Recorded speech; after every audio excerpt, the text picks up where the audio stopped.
Hey Star Trek fans, welcome to the December edition of the Raktajino Roundup, my monthly roundup of all the news and information and upcoming productions and all that sort of stuff from the Star Trek universe. Well, here we are in the final month of the year. It's been a pretty great year for Star Trek, I think. A new series wrapped up its first season at the start of the year, and we've gotten a lot of really cool Star Trek products and announcements of things that are coming from the Star Trek universe.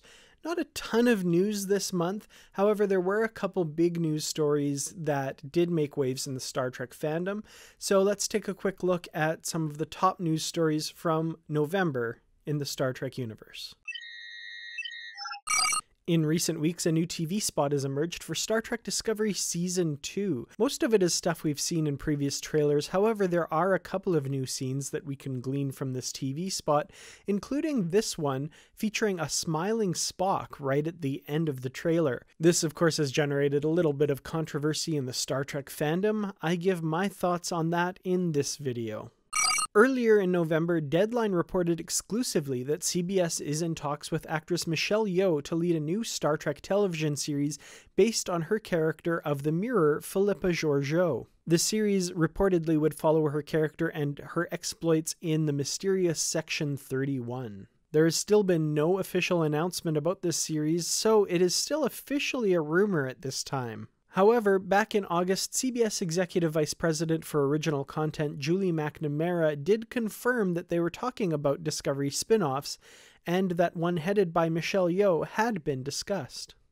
And of course, tonight is the premiere of the latest episode of Short Treks, The Brightest Star, featuring Saru and his homeworld of Kaminar. This is Discovery's first visit to the Kelpians' home world, and I don't know about you, but I'm really looking forward to learning more about the character who is played by Doug Jones. The Brightest Star is written by Bo-Yeon Kim and Erica Leipold, and directed by Douglas Arniakowski.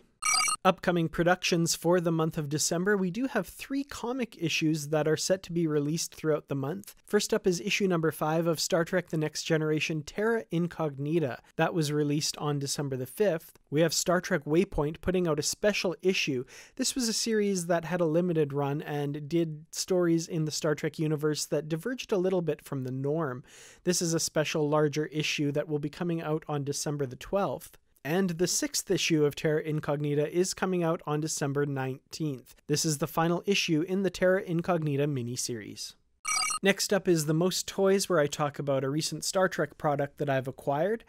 This month, because it's December, we're going to talk a little bit about the Hallmark Star Trek Christmas ornaments. These are something that I try and get my hands on every year.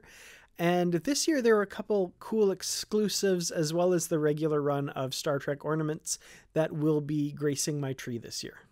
So let's start out with one of the electronic ones, and this one is the Starfleet tricorder. So here's the box that it comes in. 2018, and let's open it up and see what we've got. So inside the box it's wrapped in tissue paper, and you open it up and you've got the ornament here. Now what's kind of cool about this one is the strap actually could act as the hanger for it on the Christmas tree. It does have a little loop though to add another string or other hanging implement if you like. It has 3 buttons to activate the voices, the voice clips on the tricorder. It doesn't matter which button you press. I've gone through all of them just to make sure that I've heard them all. So, all right, so here's the first one. Tricorder, still operating, sir. Mr. Spock, what do you make of that? This is not human skin tissue, Captain. It has the same basic cell structure as the plants here. Second one. Dr. McCoy, a reading on the atmosphere, please. Partial pressure of oxygen, 70 millimeters of mercury, nitrogen 140. Breathable if you're not running in competition. Just the facts, Doctor. Fuller, tricorder readings, Mr. Spock. Life detection. Captain, impulses that direction. Very weak, possibly a survivor. Mr. Spock, that's all. Adjusting my tricorder to register for silicon. Interesting.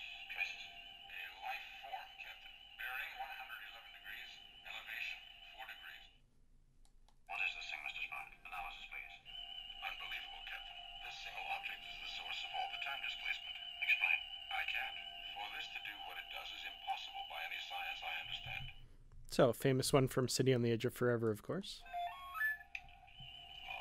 Getting a reading. Seems to be some disturbance coming from that cave. So next up, every year Hallmark does a sort of diorama display of a famous Star Trek scene, and this time it's from the TOS episode The Naked Time, in which Sulu threatens Kirk and the rest of the bridge crew with a sword, believing himself to be some sort of dashing D'Artagnan, Three Musketeers type person. So this one just has the one sound clip. It's fairly long, and I'll play that for you now here. We see you at last. Sulu, put that thing away. Qui and France.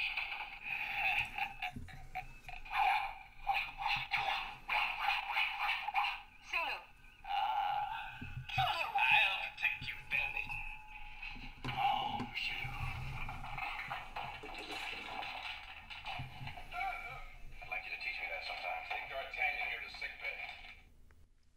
So, like these ornaments of the past, not bad sculpting of the various characters' faces. Kirk looks fairly generic.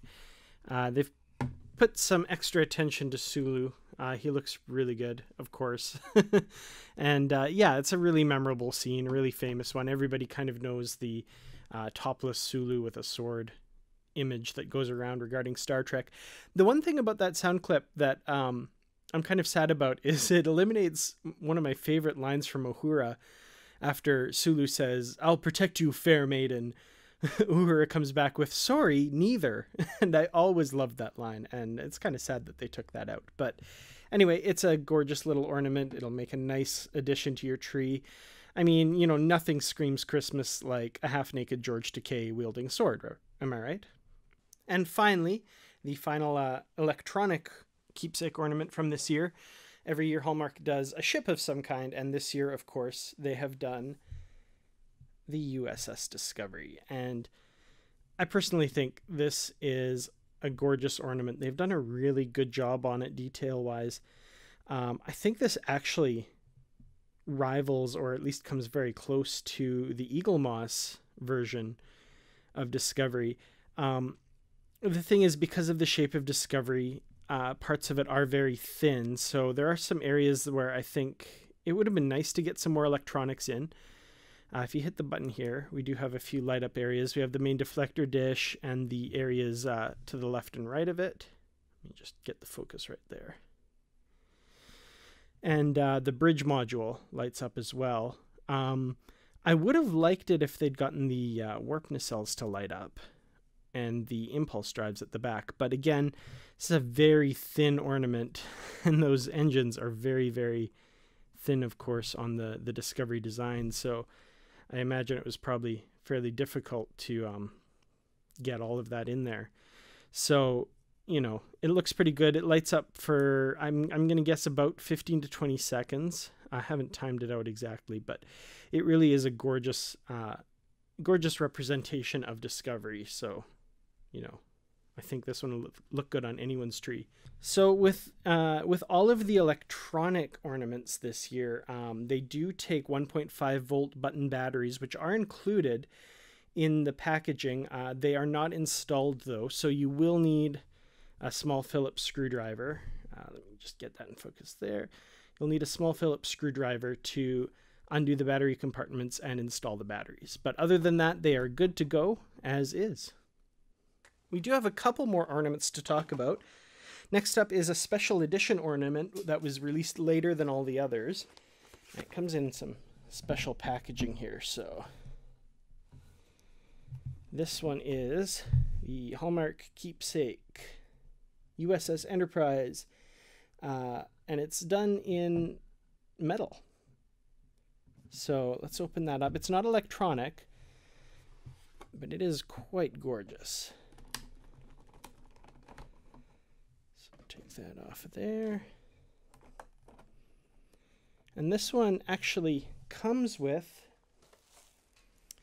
a string already. And there she is. So this is an absolutely gorgeous model. Very, very nice representation of the Enterprise, and quite a bit of heft to it. It's very, very heavy there. And yeah, very nice kind of special edition Enterprise. They've done a few Enterprises over the years, so people's Christmas trees might be getting a little overloaded with them. But I think this is a really nice addition to the Hallmark lineup. So yeah, this one's going to have a special place on my tree as well, for sure. And finally, there is one more ornament set to talk about here, and this one is from Hallmark's Pop Minded line, and it was a convention exclusive that you could get at the Vegas Star Trek convention or the San Diego Comic-Con, I believe, and that is the animated series characters of Erix and Maress. So, there we go. And it is a 2-pack of ornaments, so let's take a look at Maress first. She was a communications officer on the Enterprise in Star Trek the Animated Series, but a very cool figure wearing a lieutenant's uniform and sporting a tricorder. And Erix, who was the navigator on the Enterprise in the animated series. 3 arms, 3 legs, an alien that we hadn't seen before, known as a Triaxian, or another name, according to other sources as well. Aaron Harvey over on Saturday Morning Trek will be able to correct me on any of that. Sporting a phaser. I'm told he has the thumb on the wrong side of the hand on the phaser, but that's okay. It's just very cool that we get these ornaments, so very excited to have these as well. I was lucky enough to get this at the Vegas Trek convention this past summer. So yeah, those will be going on my tree this year as well. In November, I did a number of book reviews as well as one video review of a new release Star Trek book. And Bruce Gibson and I did 3 episodes of the Literary Treks podcast. Here are the details. For written reviews this past month, I did Star Trek The Next Generation, A Time to Harvest by Dayton Ward and Kevin Dillmore. That is the 4th book in the A Time To series. I also reviewed Star Trek Voyager, The Farther Shore by Christy Golden, the 2nd book in a 2-part story composed of this and Homecoming, also by Christy Golden, telling the story of Voyager's return after the Voyager series finale, Endgame. Next up was Book 5 in the A Time To series, Star Trek The Next Generation, A Time to Love by Robert Greenberger, kicking off a duology that continues in A Time to Hate. I also reviewed an older Star Trek The Original Series novel from back in the numbered days, Star Trek number 88, Across the Universe by Pamela Sargent and George Zabrowski. And finally, the first book to feature the crew of the Klingon ship IKS Gorkon, Star Trek The Next Generation number 61, Diplomatic Implausibility by Keith R.A. DeCandido. I also did one video review for Star Trek Lost Scenes by David Tellada and Kurt McAloney. If you haven't seen this book, I urge you to check it out. It's an amazing collection of behind-the-scenes photographs and clips from Star Trek the Original Series, most of them never before seen. I pride myself on having seen most behind-the-scenes stuff that's out there, and a lot of this was brand new to me. So if you're looking for a really good Christmas gift for any Trekkies on your list, you may want to check this one out. Over on the Literary Treks podcast, Bruce Gibson and I did 3 episodes this month. Literary Treks 248. It All Makes Sense, I think. That one is for Deep Space Nine Millennium Book 3, Inferno by Judith and Garfield Reeves-Stevens. Literary Treks 249, A Fun Labor of Love. This was for the aforementioned Star Trek Lost Scenes by David Tellada and Kurt McAloney. Bruce and I managed to get an interview with the authors where they talk about the process behind writing this amazing book. And Literary Treks 250, Tom Clancy Without Technobabble. All about Star Trek The Next Generation, A Time to Heal, the 8th book in the A Time To series. This episode also features an author interview with author David Mack. This was a really great episode, and it went to a lot of really deep places I wasn't expecting. Be sure to check it out if you're a fan of David Mack or this novel. Next up, here are the birthdays of some of the more notable actors in Star Trek. Star Trek birthdays for the month of December. December 2nd was the birthday of Ray Walston, who played Boothby in the TNG episode The First Duty, as well as a couple of episodes of Star Trek Voyager. He passed away in 2001 at the age of 86. December 3rd sees two birthdays. First is Stephen Culp, who played Major Hayes in Star Trek Enterprise's third season. December 3rd is also the birthday of Brian Bonsall, who played Alexander Roshenko, Worf's son, in numerous episodes of Star Trek The Next Generation. And for those of you out there that want to feel really old, he just turned 37.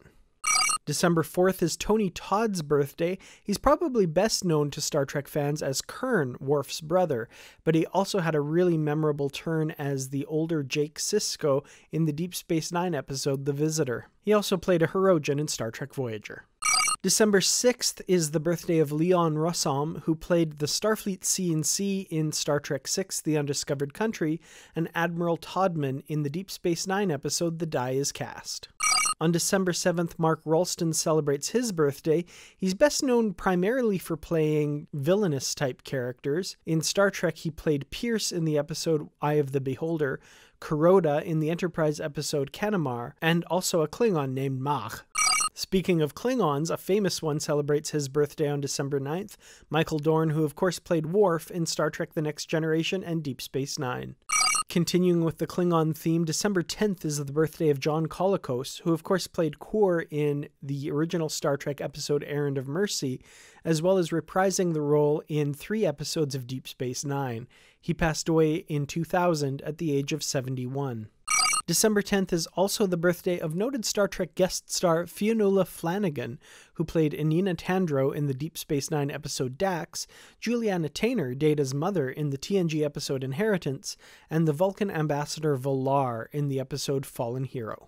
December 13th is the birthday of Canadian actor Christopher Plummer, who played General Chang in Star Trek VI, The Undiscovered Country.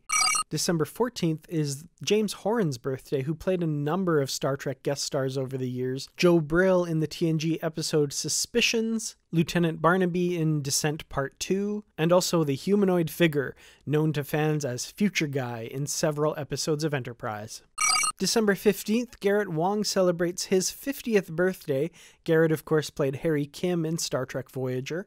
December 16th sees two notable birthdays. First is Ben Cross, who played Sarek in the Star Trek 2009 film. December 16th is also the birthday of Melanie Smith, the final and most notable actor to play Tora Zial in Star Trek Deep Space Nine. Speaking of DS9, December 20th is the birthday of Nicole DeBoer, the Canadian actress who of course played Ezri Dax in DS9's 7th season. December 22nd sees the birthday of Dina Meyer, who played Commander Dinatra in Star Trek Nemesis. December 24th is Nicholas Meyer's birthday. He was the director of Star Trek II, The Wrath of Khan, and Star Trek VI, The Undiscovered Country. December 27th is the birthday of Wilson Cruz, who played Dr. Hugh Culber in Star Trek Discovery. And December 28th is a notable date for Star Trek fans. It's the birthday of Nichelle Nichols, who of course played Uhura in Star Trek The Original Series. Next up, a quick shelf change of the Voyager shelf this month. And 7 of 9's been a nice presence on my back shelf here, but I think it's time to switch it up a bit. All right, so first of all, take Voyager out of there. Now, I don't have a ton of Voyager items. I'll take the 8472 bioship out of there as well. But I do have a few in my collection, and actually just recently at the Las Vegas Star Trek Convention, 7, I recently acquired an autograph of Kate Mulgrew as Captain Janeway. So let's start with that. It's not too bad. Now, as far as other things go, I really only have the Eagle Moss ships. So let's start with a couple antagonist starships. First of all, how about Anorax's Time Ship from the Year of Hell? And let's go with the USS Equinox, Captain Ransom's ship from Equinox Parts 1 and 2. There we go. Not the most cluttered of displays, but that'll do for now. And it's good to have the captain up there too. All right. And with that, another month is gone. Thank you all so much for joining me. I'll be sure to have a wrap-up of the year in Star Trek towards the end of December. And of course, another episode of the Raktajino Roundup in January, talking about all the new things that are coming your way in that month. Thanks again so much for watching. Thank you to the Patreon supporters. I really do appreciate the help. And everyone else, thanks for liking, sharing, and subscribing. Or again, if none of those, just for watching. I really appreciate it. I'll see you in the next video. Until then, as always, live long and prosper.